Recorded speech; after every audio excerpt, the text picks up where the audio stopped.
Hola, ¿qué tal? Nosotros vamos a presentar el estudio de caso de rendición de cuentas del país de Singapur. Esta presentación está realizada por Eduardo Rojas, David Haurer, Agustín Barrera, Valerio Yepes, Inés Gutiérrez y yo, Naomi López. A continuación tenemos un breve índice de cuáles serán los temas a tocar dentro de esta presentación. Bien, este país está situado en el sudeste asiático. Está conformado por 64 islas, en donde la isla más grande o la isla principal es Singapur. Podemos ver que tiene una calidad de vida muy alta por los índices que muestra. El índice de desarrollo humano es el noveno más alto en el mundo. Hay una tasa de alfabetización muy alta, donde el 97.1% de la población sabe leer y escribir. También el porcentaje de población con educación secundaria superior se puede decir que es relativamente alto, en donde está el 58.5% de la población. Bien, pues el sistema político de Singapur es muy interesante. El régimen político de este país se puede considerar que es una república parlamentaria. Se considera que es un régimen con partido dominante. Pues el Partido de Acción Popular, que es el que está aquí en la pantalla, se mantiene en el poder desde 1965, desde que fue la independencia de este país. También se puede sumar a que hay una mayoría absoluta actualmente en el Parlamento, con 83 miembros de 93 en total, en donde el 83 de esos miembros representan al Partido Popular, al Partido de Acción Popular. Y se habla de una 4G, una cuarta generación de políticos, la mayoría de ellos que son hijos o parientes de políticos desde 1965 que no han soltado el poder. Ahora veremos el marco jurídico y cómo es que este funciona como un mecanismo de rendición de cuentas. Entre las leyes que tenemos está el Corrupt Practices Investigation Act. Este establece delitos de soborno, extorsión y corrupción y otorga facultades a la Agencia de Prácticas Corruptas a fin de investigar y enjuiciar actos de corrupción. Después tenemos el Financial Disclosure Act. Aquí es en donde los funcionarios tienen que declarar sus intereses financieros, así como sus posesiones y la de sus familiares cercanos, a fin de evitar conflictos de intereses y evitar actos de corrupción a fin de promover la transparencia en la toma de decisiones. Y finalmente tenemos el Public Sector Governance Act. Este garantiza el acceso público a la información gubernamental, promoviendo la transparencia y rendición de cuentas en la administración pública y en el cumplimiento de las mismas leyes. El acceso a la información sobre presupuestos, sobre acciones gubernamentales, sobre quién forma parte de los funcionarios públicos es de acceso público a fin de que los ciudadanos tengan la oportunidad de revisar estos datos y que no haya nada oculto, a fin de garantizar una transparencia en las decisiones de la vida pública. Bueno, pasando a las instituciones, la única agencia autorizada para investigar delitos de corrupción en Singapur es la Corrupt Practices Investigation Bureau, por sus siglas en inglés, CPIB, y esta es una agencia gubernamental que depende de la oficina del primer ministro y todas las investigaciones que se lleven a cabo deben de informarse directamente a él. Esta se estableció en 1952 y tiene el mandato de investigar cualquier acto o forma de corrupción, tanto en el sector público como privado. Dado que este ha sido un gran ejemplo a nivel internacional, para compartir conocimientos y experiencias, la oficina lleva a cabo cursos y talleres internacionales. La oficina cuenta con 3 departamentos: el de investigaciones, el de operaciones y el de asuntos corporativos, más aparte una auditoría interna que garantiza la integridad de los procesos de control interno. El Departamento de Investigaciones ejecuta la función principal de la oficina en la investigación de delitos en virtud de la Ley de Prevención de la Corrupción. Este consta de 3 divisiones: la División de Operaciones de Investigación, la de Políticas Públicas y Desarrollo de Capacitación y la de Operaciones de Capacitación. El Departamento de Operaciones realiza funciones de inteligencia y genera herramientas de investigación especializadas. Al igual que la otra, esta consta de 3 divisiones: la de Operaciones de Inteligencia, la de Análisis de Inteligencia y Asuntos Internacionales y la de Ciencia y Tecnología con proyectos especiales. Por último, el Departamento de Asuntos Corporativos brinda servicios en diversos campos y desarrolla estrategias y cuenta con 5 divisiones: la de Gestión de Personal y Desarrollo, la de Finanzas y Administración, la de Planificación, Investigación y Relaciones Corporativas, la de Tecnología de la Información y la de Transformación Digital. Bueno, dentro de como parte de estos actores involucrados, pues en primer lugar se encuentra el gobierno en su control que ejerce en el poder ejecutivo y legislativo. Y por otro lado, explicaré brevemente cómo es esta rendición de cuentas que al fin y al cabo pues se tiene que hacer ante el Parlamento.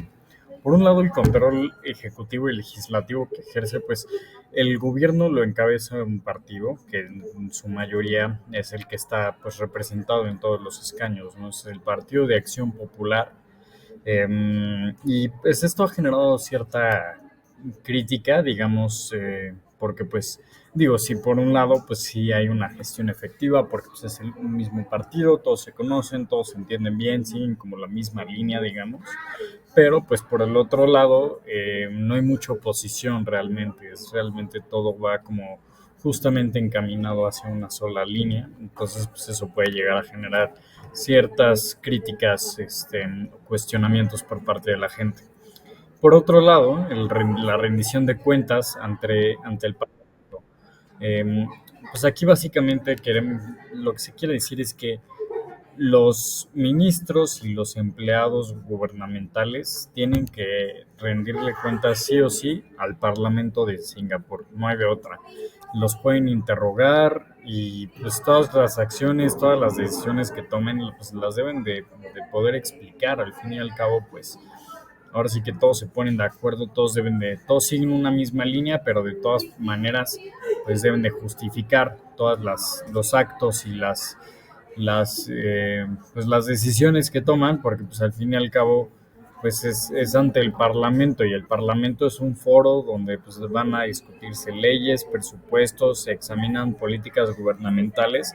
Entonces todo esto debe ser pues todo lo que se propone, todo lo que se discute en el Parlamento, pues tiene que ser pues muy bien decidido, muy bien pensado y por eso también pues es muy importante que ellos sean muy exigentes con los empleados y ministros gubernamentales en cuanto a, pues, a las decisiones que toman en, en sus labores. Ahora bien, por otro lado, como otro actor tenemos a la sociedad civil.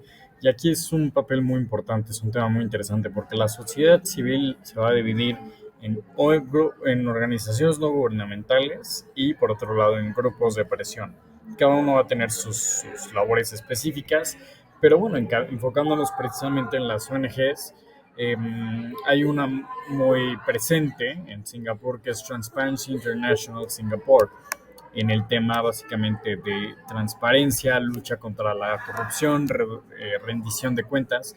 Sin embargo, por más buen trabajo que realicen estas organizaciones no gubernamentales, el problema es que el gobierno de Singapur eh, pues tiene esta característica de ser de cierta forma restrictivo. Entonces, puede ser un poco burocrático los procesos de pues todas las acciones, todas las cosas que quiera implementar esta ONG, porque pues tiene que pasar por muchos filtros, muchas personas, muchos cuestionamientos por parte de muchas supervisiones también por parte del gobierno de Singapur.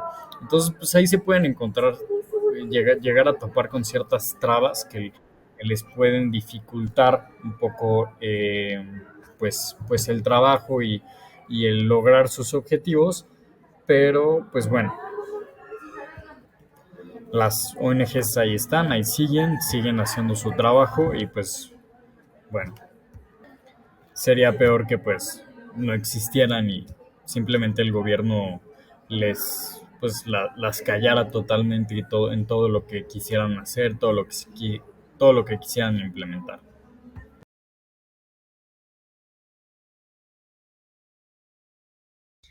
El primer ministro de Singapur, por parte del Partido de Acción Popular, tiene un gran poder ya que tiene la designación directa de los miembros de consejos de administración y los redactores en jefe de los grandes medios, los cuales pues son responsables de hacer respetar las líneas dictadas por el Ejecutivo. Aparte de que hay un control sobre la prensa extranjera, ya que él puede decidir si es distribuido o no dentro de la ciudad-estado. Ahora hablando de Temasek Holdings, es una compañía global de inversiones, pero es propiedad del gobierno de Singapur desde 1974. Ellos aparte son los dueños de MediaCorp, el cual es el mayor creador de contenidos, plataforma en Singapur. Ellos tienen 6 canales de televisión, 11 emisoras de radio y pues diferentes plataformas digitales, entre ellas Channel News Asia, que es la aplicación de noticias que más se usa en Singapur. Y pues podemos hablar de de las redes sociales y así, si hay una mayor libertad de expresión, pero el primer ministro ha demandado a diferentes personas por difamación de él. Entonces, no solo aparte hay una cuota como de una multa que tienen que pagar, sino que se les quita un dinero del retiro que tenga esta persona a la cual demandaron. Entonces, pues no, mucha gente no se arriesga a dar su opinión, obviamente. Hablando del sistema de fortalezas de rendición de cuentas en la República de Singapur, podemos observar que tienen una gran eficacia gubernamental. Singapur se ha ganado una reputación de eficiencia en la administración gubernamental. ¿Qué quiere decir esto? Que tiene instituciones de gobierno que son sólidas y transparentes. Las agencias gubernamentales suelen operar de manera eficaz y con un alto grado de profesionalismo, lo que permite una gestión más eficiente de los recursos públicos. ¿Qué quiere decir esto?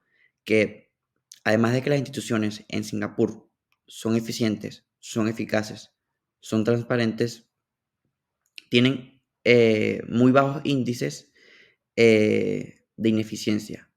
De hecho, tomando como datos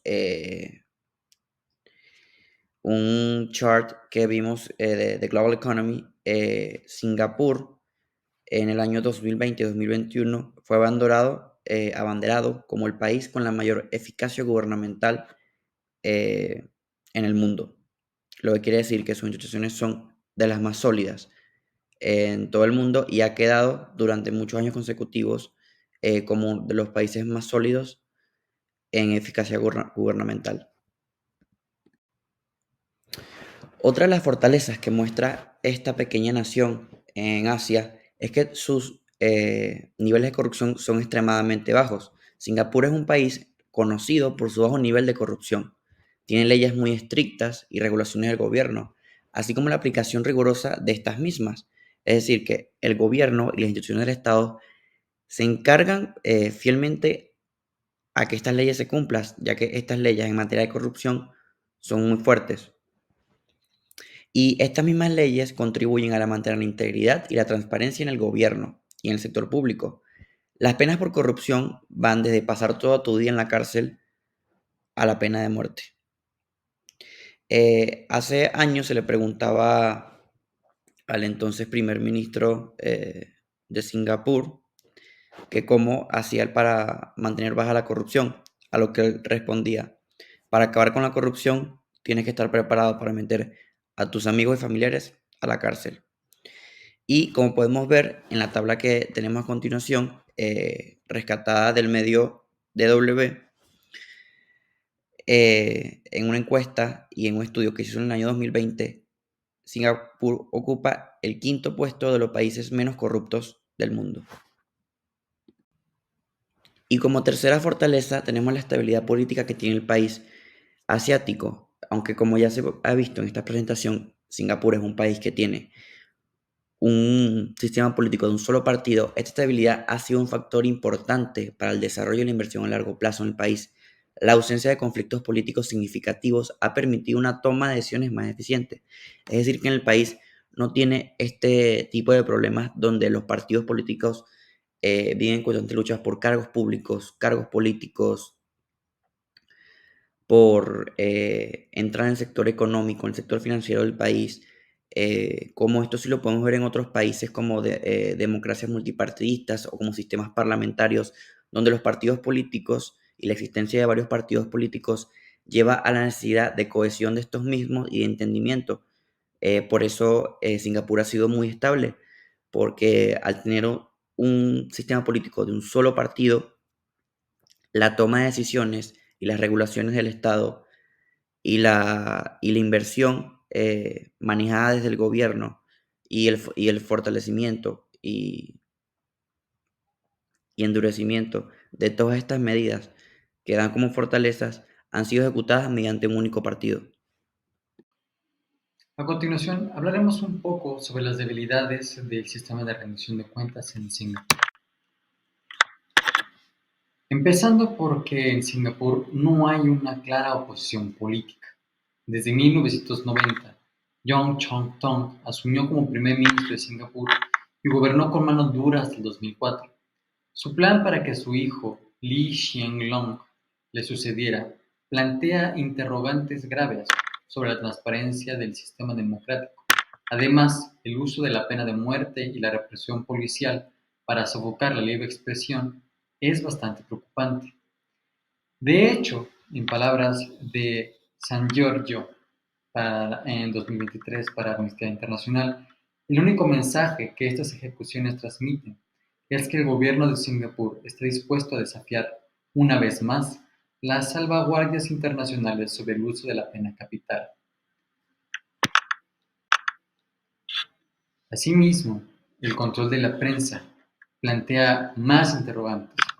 A pesar de que Singapur cuenta con una prensa reconocida internacionalmente, el gobierno de Singapur controla la información a través de la Agencia de Desarrollo de Medios, MDA. Esto limita la circulación de noticias internacionales y prohíbe el financiamiento extranjero a los medios. La represión contra reporteros que critican al primer ministro también socava la libertad de prensa. Al no contar con medios de comunicación internacionales y no contar tampoco con información que no esté sesgada por el gobierno, los singapurenses carecen de la capacidad de formar un juicio crítico que los lleve a reflexionar y a cuestionar sobre la capacidad que tiene su primer ministro de llevar el gobierno de forma eficaz. En palabras de Silva, en 2017, Singapore has committed a number of other human rights violations, but these are very basic rights its citizens lack. Much reform is needed to make Singapore a more equal and free nation, but activists and citizens are hopeful for change in the future.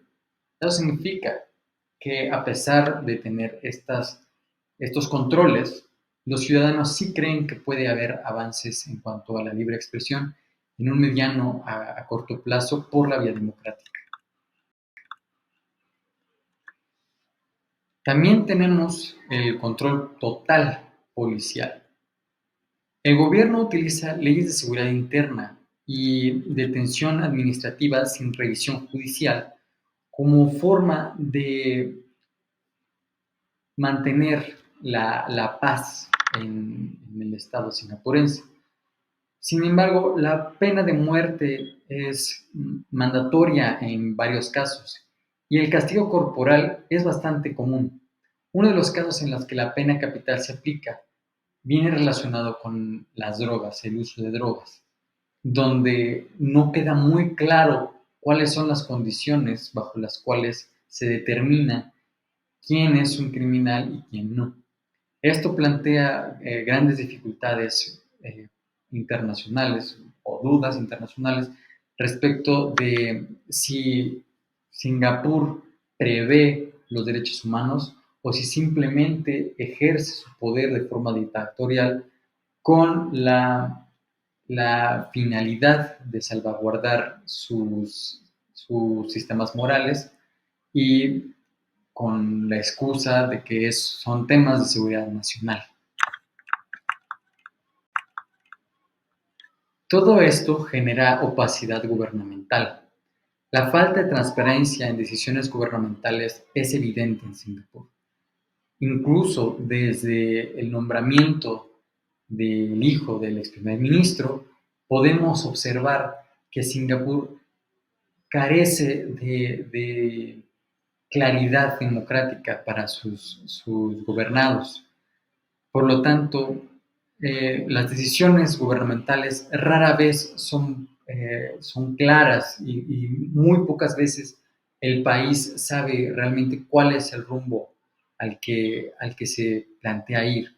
Desde temas de las ejecuciones por los delitos relacionados con drogas hasta políticas climáticas insuficientes, la forma de tomar decisiones críticas carece de claridad y participación pública. Por lo tanto, esto nos plantea la duda de si todo el sistema de rendición de cuentas de Singapur está sesgado y está hecho a modo de que el primer ministro y sus allegados ejerzan el poder sin limitaciones, o si realmente existe un sistema de rendición de cuentas claro, afín al tamaño de esta gran nación.